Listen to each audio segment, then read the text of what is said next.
Assalamualaikum warahmatullahi wabarakatuh. Perkenalkan, nama saya Muhammad Zaki Subhan dengan NIM C1B023054. Nah, di sini saya akan menjelaskan mengenai strategi HR untuk mengelola perbedaan nilai antar individu. Baik, yang pertama kita masuk ke pendahuluan. Dalam organisasi modern, keberagaman nilai individu menjadi tantangan sekaligus peluang. Setiap karyawan membawa latar belakang budaya, pengalaman hidup, pendidikan, dan prinsip moral yang berbeda. Perbedaan nilai ini dapat mempengaruhi cara mereka berinteraksi, berkomunikasi, mengambil keputusan, hingga menafsirkan kebijakan organisasi.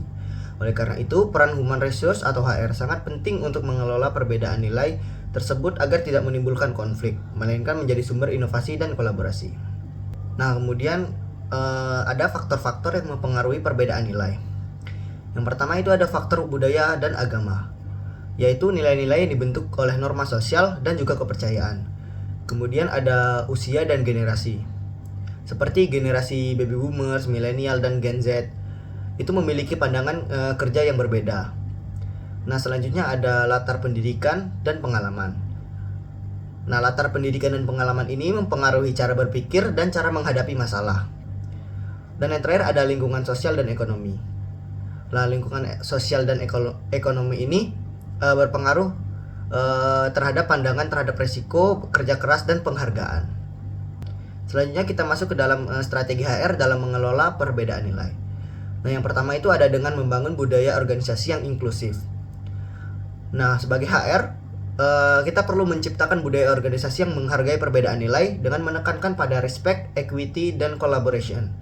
Nah, dengan menyusun kode etik organisasi yang menegaskan pentingnya penghormatan terhadap perbedaan, serta mengadakan program seperti diversity dan inclusion untuk meningkatkan kesadaran dan empati antar karyawan. Yang kedua ada rekrutmen dan seleksi berbasis nilai. Dengan menggunakan pendekatan value based recruitment, yaitu dengan menilai kesesuaian nilai individu dengan nilai inti organisasi, dan juga melakukan wawancara perilaku untuk mengidentifikasi kecocokan nilai. Selanjutnya ada pelatihan dan pengembangan. Dengan mengadakan pelatihan manajemen keberagaman agar karyawan memahami pentingnya menghargai perbedaan, dan juga melatih manajer agar mampu menjadi role model dalam mengelola tim multi value. Selanjutnya ada komunikasi yang terbuka dan empatik. Sebagai HR, kita harus membangun sistem komunikasi dua arah yang transparan. Lalu bisa mendorong budaya dialog, bukan debat ketika terjadi perbedaan pandangan antar karyawan. Dan juga menggunakan mediasi HR dalam penyelesaian konflik nilai. Selanjutnya ada sistem penghargaan dan evaluasi yang adil. Dengan merancang sistem reward and recognition yang menilai kontribusi objektif, bukan berdasarkan kesamaan atau preferensi pribadi. Dan juga menggunakan penilaian berbasis kompetensi dan kinerja nyata. Dan yang terakhir ada kepemimpinan yang adaptif dan visioner.